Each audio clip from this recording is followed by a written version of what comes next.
ओम ॐ नमो नमो भगवते भगवते वासुदेवाय। वासुदेवाय। ॐ नमो भगवते वासुदेवाय। ओम ॐ नमो भगवते वासुदेवाय। ॐ नमो भगवते वासुदेवाय।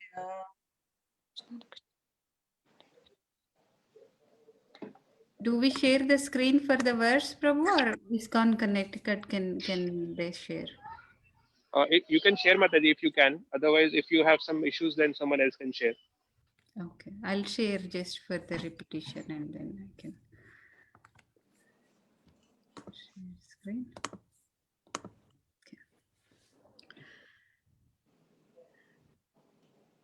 Natveshti kulam karma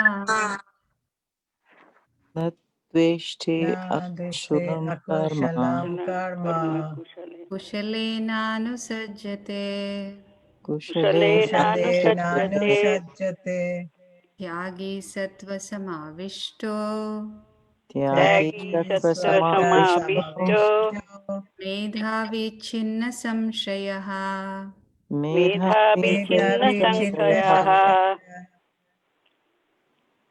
Geetamala Mataji, would you like to read? न द्वेष्टे अकुशलं कर्म न द्वेष्टि न कुशलं दृष्टे अकुशलं कर्म कर्म कुशलेनानुसज्जते कुशलेनानुसज्जते सज्जते त्यागी सत्त्वसमाविष्टो त्यागी त्यागी सत्त्वसमाविष्टो सत्त्वसमाविष्टो मेधावी छिन्न संशयः। मेधावी छिन्न छिन्न संशयः। न द्वेष्टि अकुशलं कर्म न न न द्वेष्टि दृष्टे अकुशलं अकुशलं कर्म कर्म कुशलेनानुसज्जते कुशलेनानुसज्जते त्यागी सत्त्वसमाविष्टो त्यागी त्यागी सत्त्वसमाविष्टो सत्त्वसमाविष्टो मेध्वी छिन्न समासः मेधावी छिन्न छिन्न संशयः। संशयः। न द्वेष्टि कुशलं कर्म न न द्वेष्टि द्वेष्ट्य न दृष्टे अकुशलं कर्म अकुशलं कर्म कुशलेनानुसज्जते कुशलेनानुसज्जते कुशलेनानुसज्जते त्यागी सत्तमाष्टाभिष्टो त्यागी त्यागी सत्त्वसमाविष्टो सत्त्वसमाविष्टो मेधावी छिन्न संशयः मेधावी मेधावी छिन्न छिन्न संशयः। संशयः। नादिष्टे अकुशलं कर्म न न द्वेष्टि द्वेष्ट्य कुशलं अकुशलं कर्म कर्म कुशलेनानुसज्जते कुशलेनानुसज्जते कुशलेनानुसज्जते त्यागी सत्त्वसमाविष्टो त्यागी त्यागी सत्त्वसमाविष्टो सत्त्वसमाविष्टो मेधावी छिन्न संशयः। मेधावी मेधावी छिन्न छिन्न संशयः संशयः। न द्वेष्टि अकुशलं कर्म न न द्वेष्टि नादिष्टे अकुशलं कुशलं कर्म अकुशलं कर्म कर्म कुशलेनानुसज्जते कुशलेनानुसज्जते कुशलेनानुसज्जते त्यागी सत्त्वसमाविष्टो त्यागी त्यागी त्यागी सत्त्वसमाविष्टो सत्त्वसमाविष्टो सत्त्वसमाविष्टो मेधावी छिन्न संशयः मेधावी मेधावी छिन्न छिन्न छिन्न संशयः संशयः। संशयः। न द्वेष्टि अकुशलं कर्म न न नादिष्टे द्वेष्टि दृष्टि अकुशलं अकुशलं अकुशलं कर्म कर्म कर्म शालेनानुसज्जते कुशलेनानुसज्जते कुशलेनानुसज्जते त्यागी सत्त्वसमाविष्टो त्यागी त्यागी त्यागी सत्त्वसमाविष्टो सत्त्वसमाविष्टो सत्त्वसमाविष्टो मेधावी छिन्न संशय मेधावी मेधावी मेधावी छिन्न छिन्न छिन्न संशयः संशयः। संशयः। न द्वेष्ट्वे कुशलं कर्म न न न द्वेष्टि दृष्ट अकुशलं कुशलं कर्म कर्म नादिष्टे कुशलं कर्म कुशलेनानुसज्जते कुशलेनानुसज्जते कुशलेनानुसज्जते कुशलेनानुसज्जते त्यागी सत्यसमाविष्टो त्यागी त्यागी त्यागी सत्त्वसमाविष्टो सत्त्वसमाविष्टो सत्त्वसमाविष्टो मेधावी छिन्न संशयः मेधावी मेधावी छिन्न मेधावी छिन्न छिन्न संशयः संशयः। संशयः। Synonyms: na, never. Na, never. Dveshti, hates. Deshti, hates. Akushalam, inauspicious. Akushalam, inauspicious. Karma, work. Karma work. Karma, work. Kushale, in the auspicious. Kushale Kushale, in the auspicious. Na, nor. Na, Na no. nor Anushajate, becomes attached. Anushajate becomes Becomes attached. Tyagi, attached. renouncer. Tyagi, the renouncer. Renouncer. Sattva, in goodness. Sattva, in Sattva goodness. in goodness. Samavishtaha, absorbed. Samavishtaha. Samavishtaha, absorbed. Medhavi, intelligent. Medhavi Medhavi, intelligent. intelligent. Chinna, having cut off. Chinna Chinna, having cut off. off. Samshayaha, all doubts. Samshaya, all All doubts. doubts. Translation and purport by His Divine Grace A.C. Bhaktivedanta Swami Prabhupada Ki Jai. Jai. The intelligent renouncer, situated in the mode of goodness, neither hateful of inauspicious work nor attached to auspicious work, has no doubts about work. A person in Krishna consciousness or in the mode of goodness does not hate anyone or anything which troubles his body. He does work in the proper place and at the proper time without fearing the troublesome effects of his duty. Such a person situated in transcendence should be understood to be most intelligent and beyond all doubts in his activities. So we are on chapter 18 now. Arjuna starts this chapter by asking Krishna a question about what is Tyaga and what is Sannyasa. So Krishna answers by saying that Sannyasa means giving up the activities that are based on material desire. And Tyaga means giving up the results of all activities in what the wise call renunciation. So these two are essentially the same, just like we discussed yesterday. So after this discussion of giving up activities, Krishna actually tells what we should never give up. Yajna, Dana and Tapa. We should never give up those three. Sacrifice, charity and penance. Even renounced monks, they follow those things. And then he describes how renunciation can be in different modes. Renunciation in ignorance is due to illusion, and renunciation in passion is due to trouble and bodily discomfort. Someone may want to renounce because of those two things. That's renunciation in passion. And renunciation in goodness is prescribed duty only because it ought to be done. When one performs their prescribed duty, only because that is their duty. And they renounce all material association and also all attachment to the fruit. This is the recap of the previous 9 verses. And in this verse, Krishna is telling the intelligent renouncer situated in the mode of goodness, he is not hateful of any kind of work, whether it is auspicious or inauspicious. This word auspicious, inauspicious, it's being used as a synonym for comfort, kushala. So kushala means, you're doing well, you're comfortable, something like that. So if a person is not attached to being comfortable while working, that's mode of goodness. And even if he knows that a particular work may create some troublesome effects, he still doesn't abandon his duty. Those are the 2 points Prabhupada makes in the purport. So most of the emphasis in this verse is on mode of goodness. So mode of goodness has several different qualities. Even in Srimad Bhagavatam, when Krishna is speaking to Uddhava, he speaks again about the 3 modes of material nature. We have already read the chapter 3 modes of material nature. So I thought I can present those verses that Krishna speaks again to Uddhava in Srimad Bhagavatam. It's in Canto 11, chapter 25. Even the Sanskrit is very beautiful. I'll recite it. It has 3 verses. I'll recite those verses and translations.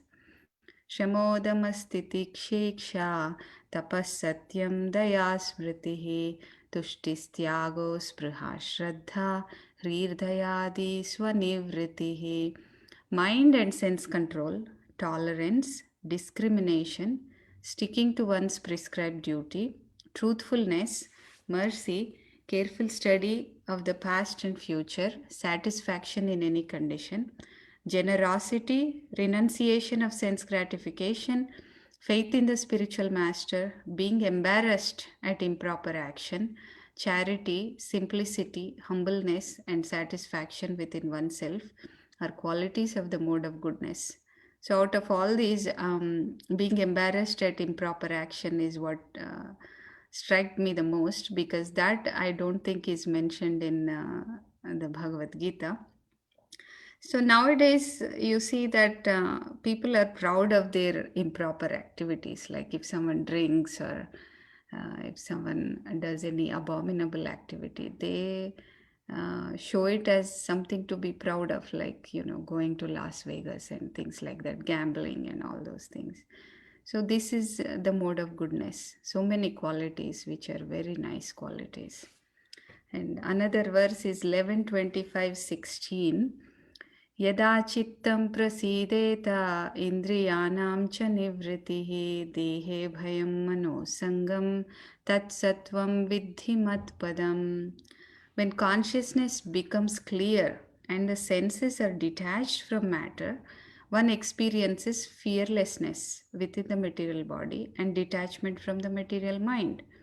You should understand this situation to be the predominance of the mode of goodness, in which one has the opportunity to realize me. So, in the current verse, we saw that one has to not have any fear, even if there are some troublesome effects for the duty. So, how can one get to that stage? It is when the consciousness is clear, when we know why we are doing, when we don't identify with the body and mind, when the senses are detached, like we know that the senses are detached from matter, and then the fearlessness comes, then the detachment from the mind comes. So this only happens when there is predominance of mode of goodness, and that is the stepping stone for realizing the Supreme Lord. Without getting to the mode of goodness, there is no possibility of becoming transcendental. So it's not that we can be very passionate and at the same time go to the transcendence. So we have to learn to get to the mode of goodness. That's the reason why, Krishna keeps mentioning the different qualities of mode of goodness and being not attached and all those things. So these specific qualities of being detached from the troubles created by the body and mind doesn't mean that one becomes very emotionless or hard-hearted. It doesn't mean that they don't have any emotions. Sometimes it may happen if there is some medical condition. People, they won't be emotional at all. They don't react to any good thing or bad thing. That is not what Krishna is expecting us to become. So in general, even if a person is mostly in the mode of goodness, sometimes some disturbances, bodily disturbances, like if there is a disease in the body and if there is a lot of pain,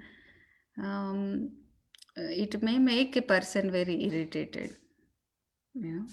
The mode of goodness at that time will be affected. One cannot maintain mode of goodness in situations like that. But you see different examples, both in the scriptures and also probably in our own experience. In the story of Dhruva Maharaj was a very little boy. Does anybody not know the story of Dhruva Maharaj in the audience? Based on that, I'll align my explanation. I think everybody knows, right? I think in this audience, I would say yes. Yes. So in the story of Dhruva Maharaj, he's a little boy and he got offended by his stepmother, and he comes to his mother, Suniti. So when he comes, he was very affected, and Suniti was also very affected.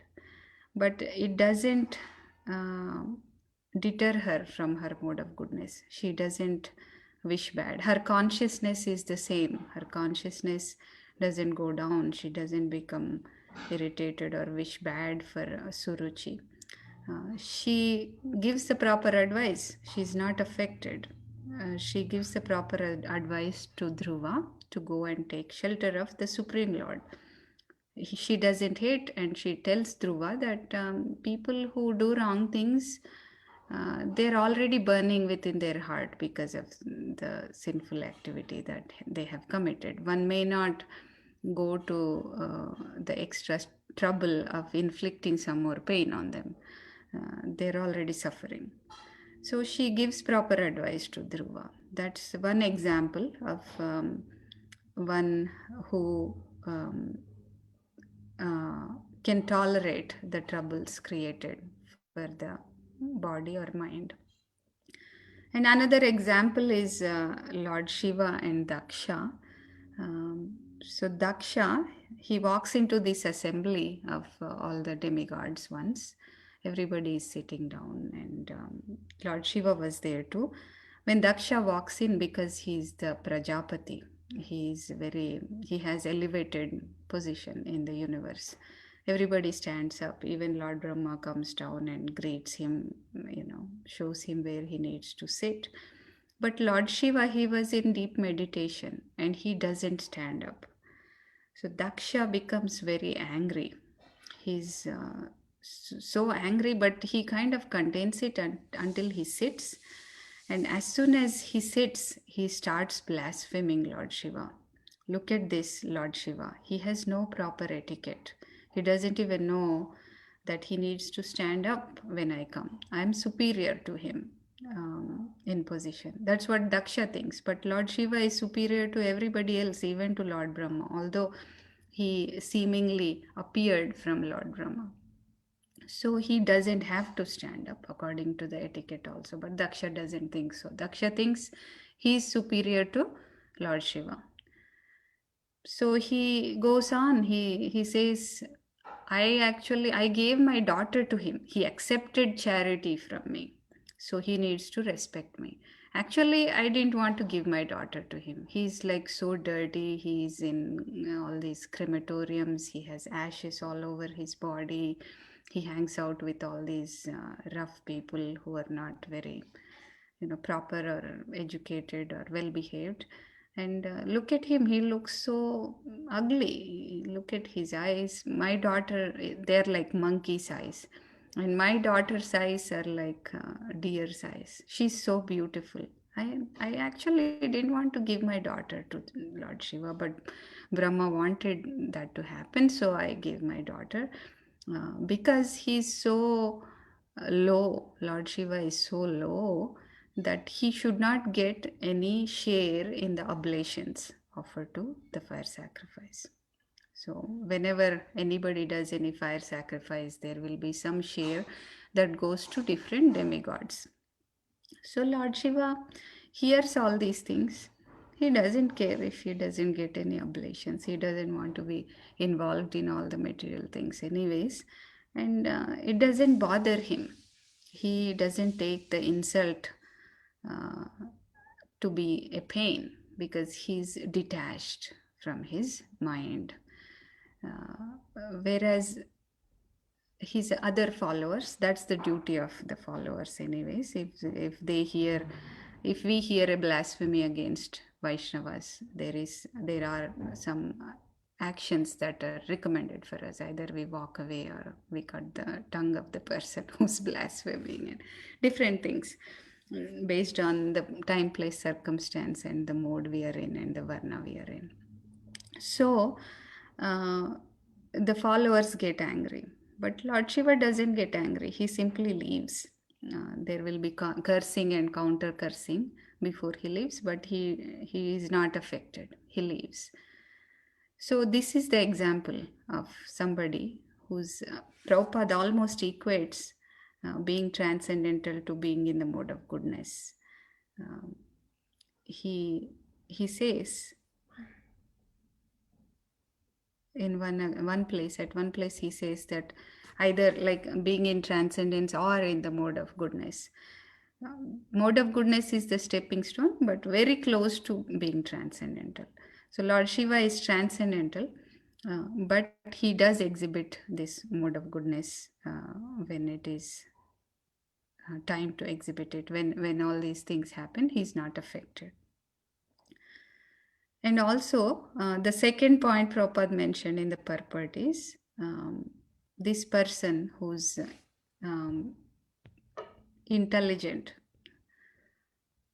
who's an intelligent renouncer, he's not, he has no doubts about work. He doesn't have any fear for the troublesome effects of his duty.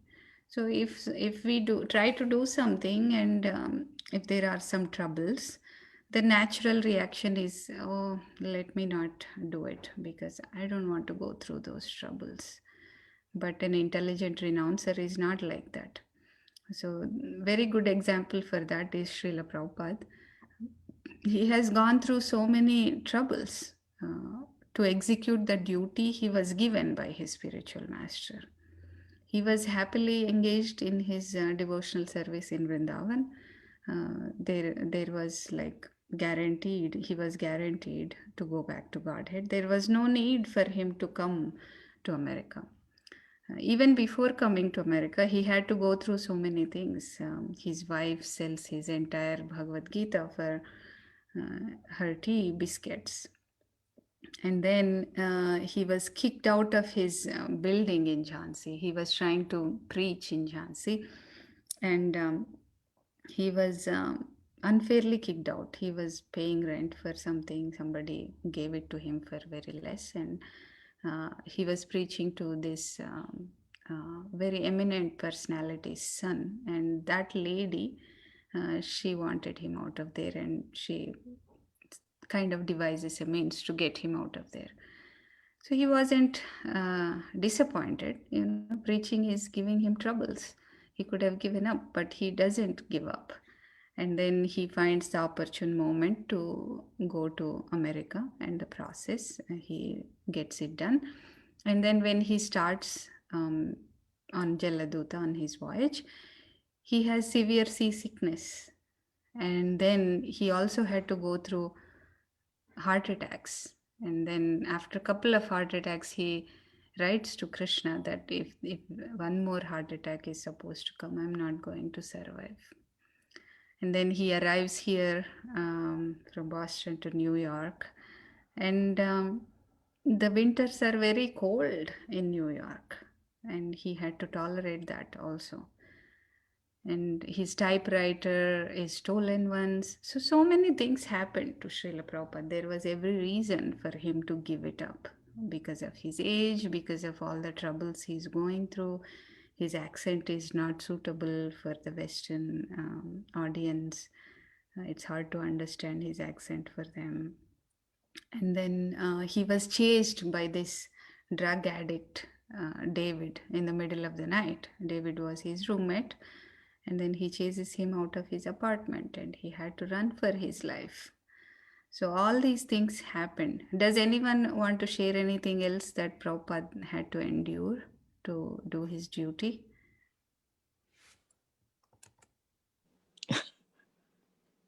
I think it's pretty much unlimited. There's so many troubles that he had to go through. Yeah. I mean, he lived in the Bowery where there were a lot of drunken people, Mm-hmm. and but he still tolerated all that.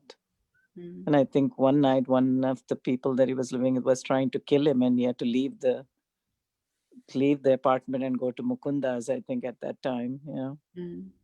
So I mean, such severe problems he tolerated. Mm-hmm. And then all the heart attacks. And then he got sick again, even in New York. He was in the hospital for a little while. Mm-hmm.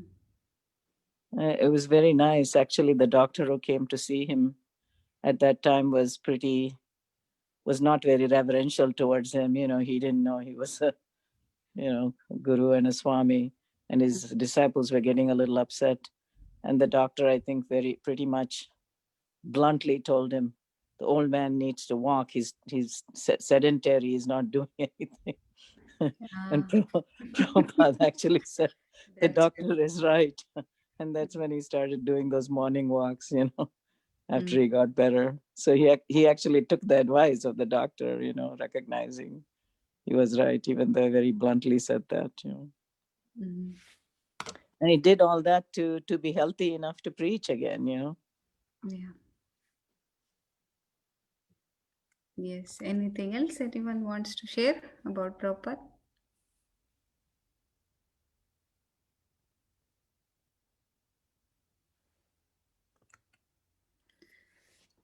So he went through all these troubles, but these things did not stop him from doing his duty. That's what is mode of goodness. We don't stop doing our duties because there may be some imminent troubles. And the recent example I thought is of Bhakti Tirtha Swami. He's an exemplar in book distribution. He even went to Eastern Europe during the time of Iron Curtain, and he distributed so many books there. One day he was traveling with another devotee, and he goes to this place, a college, but when they arrived, the college was closed completely. It was actually the break time. And they went there, and then other devotee said, "Oh, what will we do now? We can't distribute books here. Let's go and let's find something else or just take a break today." But then Bhakti Tirtha Swami convinces him that wait for some time. I need to go use the restroom. And then he goes into the college. And while he's using the restroom, he sees somebody there. And then he convinces him to buy the entire set of Srila Prabhupada's books. That person happens to be a professor of philosophy or some related area to philosophy. So he buys the entire set of books. And Bhakti Tirtha Swami, he used to be very austere himself. He used to only eat like fruits and nuts for a while, and then chant all his rounds in the morning before Mangalarti, extra rounds also. So he also is an example of somebody who did not stop doing what he's doing because it may cause some troubles. So book distribution in general, because we are discussing about all the December book distribution Prabhupada Marathon, I thought I'll focus a little bit on book distribution. So book distribution is never going to be rosy. Like, if we go out on book distribution, do we expect that everything is going to be nice when we go out? No, it's not going to be all nice. People are not going to just call us into their homes and accept the books happily. Sometimes, like on the streets, when we do books, sometimes people may not even pay attention. You are speaking and they just walk by. You are like nothing, They don't pay attention. And sometimes they may be very rough in their responses. They'll just walk, no thank you, or they'll just say, oh, I don't want your book, or something like that. There can be many different kinds of responses, but that shouldn't stop us from going to distribute books the next week or the week after. Book distribution needs to continue in spite of any trouble that we may get. Sometimes it may so happen that people may disrespect. They may even disrespect you and cause trouble. Once I had this one experience. Sugopi and myself, we both used to go out every week, And then these Christian preachers, they come with their, mouthpieces, the loudspeakers, and they keep saying this, oh, everybody who doesn't believe in Jesus are going to go to hell and all that. We only do for a little bit of time, but consistently. So they know, they kind of noticed that we are distributing these other books. And one of the preachers, he came and he was arguing about the personal feature of the Lord. It was like, it's almost like he's spitting on, like he's so close and just, attacking, like so aggressive in his argument that he was, do you believe in Jesus? Do you believe in Jesus? Then I said, yes, he's a preacher. He's a representative of the Lord, and he preached, and we even have a mention of Jesus Christ in Titikshava Karunika verse. Srila Prabhupada gives the reference of Jesus Christ for tolerance. So it's like, oh, so then why do you have to worship idols? They come to that topic always, and then he was arguing about the personal feature of the Lord and all that. So it's not the purpose of the argument was not to gain understanding, but just to demean and let you go out of that place, something like that. And once there are also some drunkards who took the book and kind of wrote all the bad things in the book and all that. So things like that happen, and other things also happen, like we go to someone, like door to door, we may meet some very nice people. They may invite us in and they take the book, and sometimes even nice Christians, they are very nice. They invite us in and they take a book, they give you water and whatever, like nice treatment. So both will happen, but then the bad things that may happen should not stop us from continuing to do our service, continuing to do our duty for the pleasure of Srila Prabhupada. And physically also it could be very intense sometimes because of the heat or rain or snow. Even that one should tolerate, and all these things may come only if we cultivate the mode of goodness. Sometimes when the mode of goodness is not enough, then we wouldn't want to do. So the whole point is to cultivate the mode of goodness. And Srimad Bhagavatam in the first canto, second chapter, Divinity and Divine Service, very important chapter. I think in the morning Bhagavatam classes also we are doing about the same chapter. So in that, Suta Goswami tells the sages on how we can cultivate the mode of goodness, a series of verses.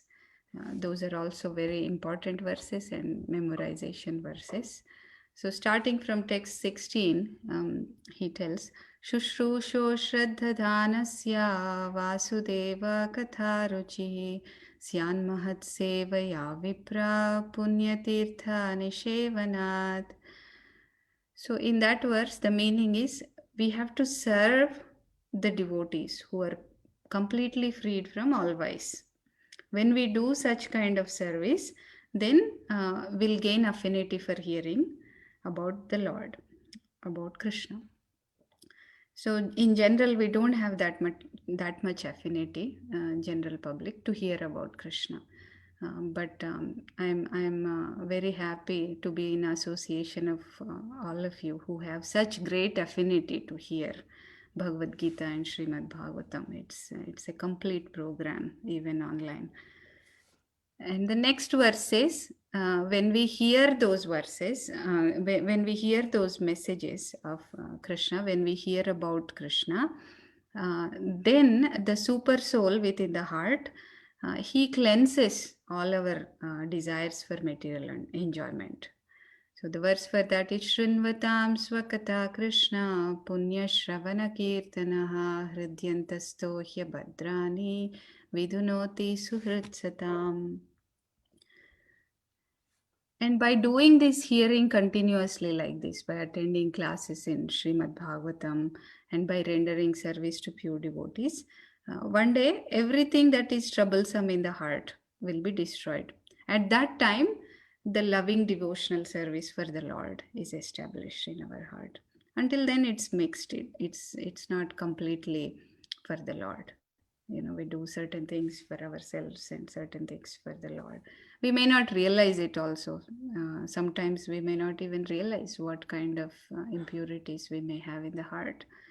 So after that, Tadarajastamo bhava kamalobhadayaschaye chetayetairanavitham stitam satve prasidati.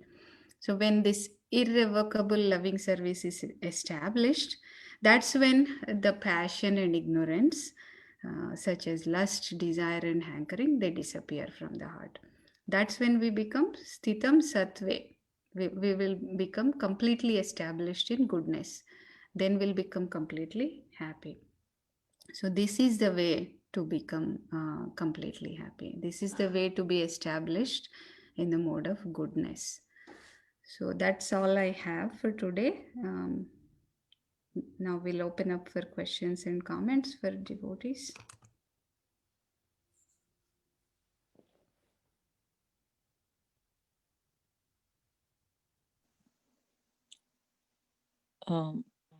So which were the verses that your verses first quoted? Where were you quoting from? About the mode of goodness, Mataji? Yeah. It's from Canto 11, Chapter 25. Okay. Thank you. Mhm.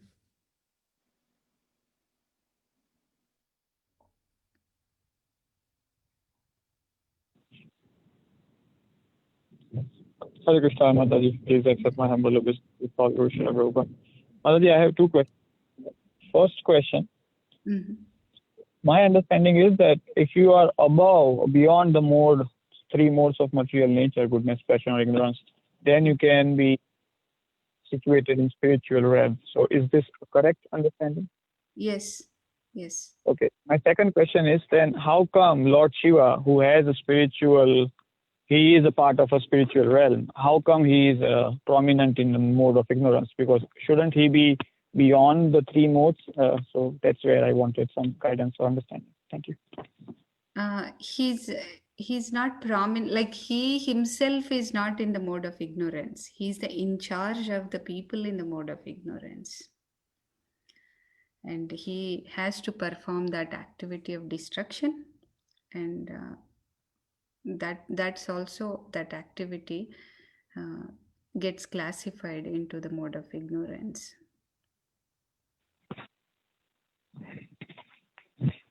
But Thank you, he is Mataji. always in meditation of Hari though, right? Yeah.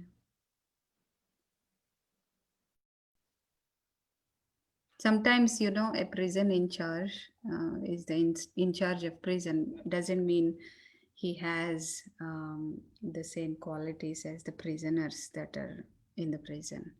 That's exactly how Lord Shiva is. He doesn't have those qualities, but his job is that.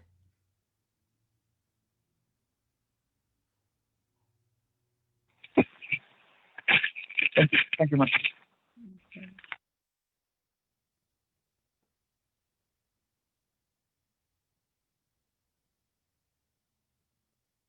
Any other comments or questions?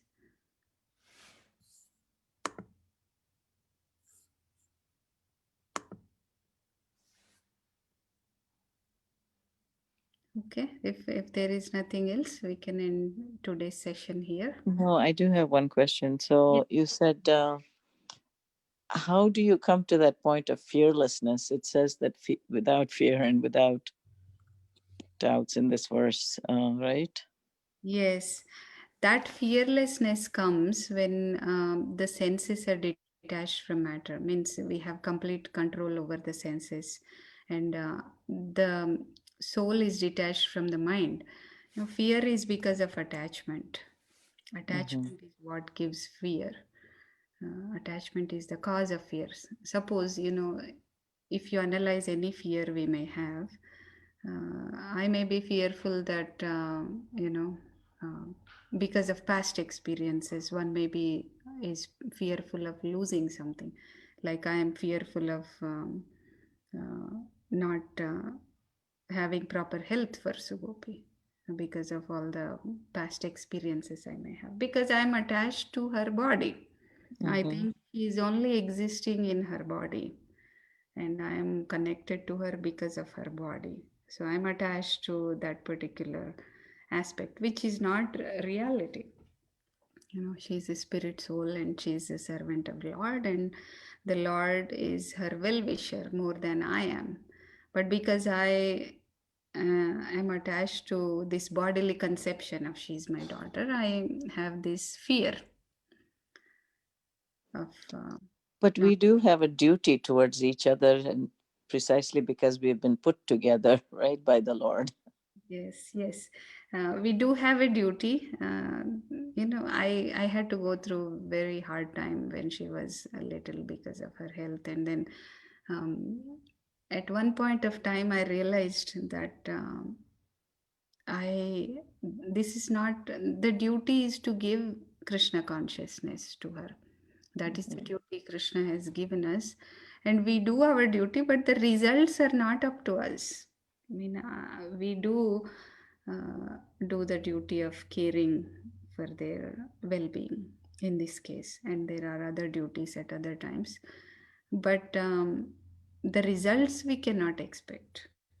Results are up to the Lord and up to her karma, up to what is Krishna's plan for that particular individual. But we'll be bound by reactions if we don't do our duty. We have to do our duty no matter what the results are. We have to continue to care no matter whether the health gets better or not. And you have to continue to care whether they take to the Krishna consciousness that you're giving them or not. Yes, yes. I'm not talking about your daughter, I'm talking about my own children. Yeah, the duties we have to do. And that is mode of goodness.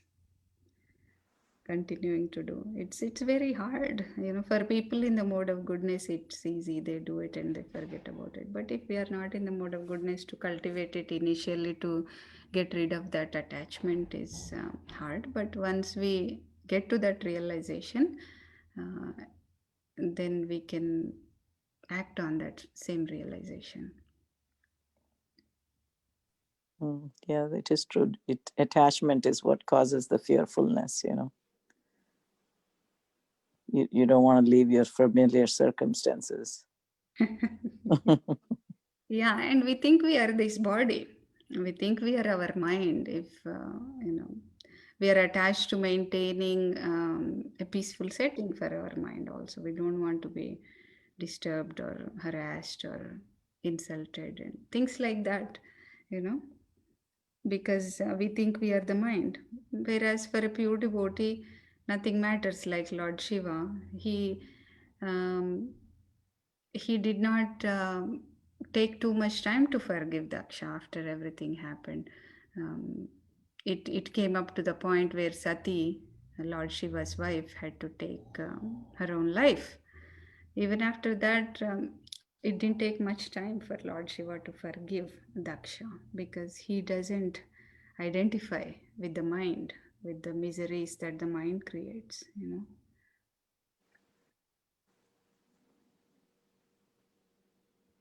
But didn't he take Daksha's head off or something like that? Isn't that the Yeah, he story? did. But then when all the demigods came and they wanted Daksha back, he just gave them the solution. Yeah.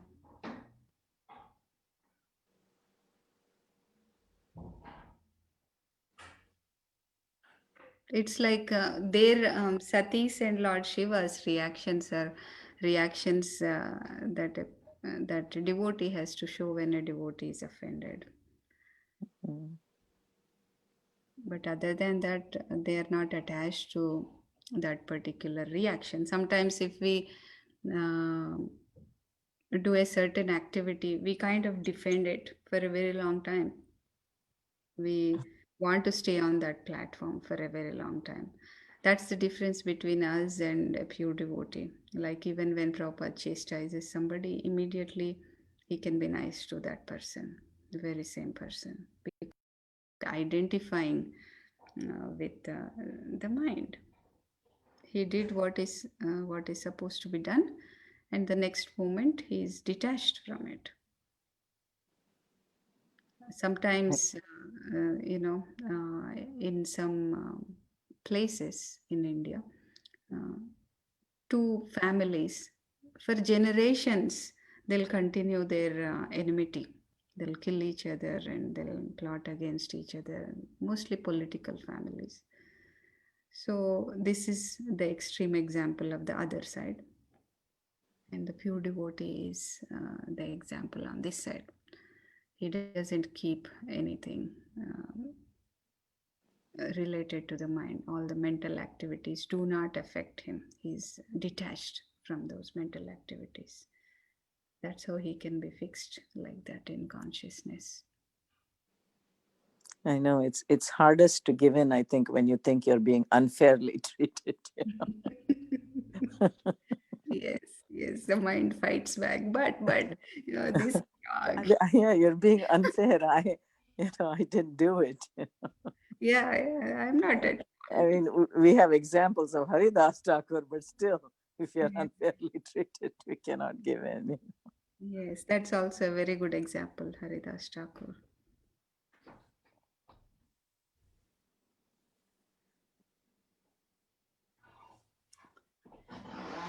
Okay, Mataji, thank you so much. Thank you all the devotees for your association. Vancha kalpatarubhyascha Sindhubhyeva cha patitanam pavanebhyo vaishnavebhyo namah. Ananta Koti Vaishnavant ki jai. Srila Prabhupada ki jai. Thank you, Mataji. Thank you. Very nice lecture. Thanks. Thank you. Hare Krishna.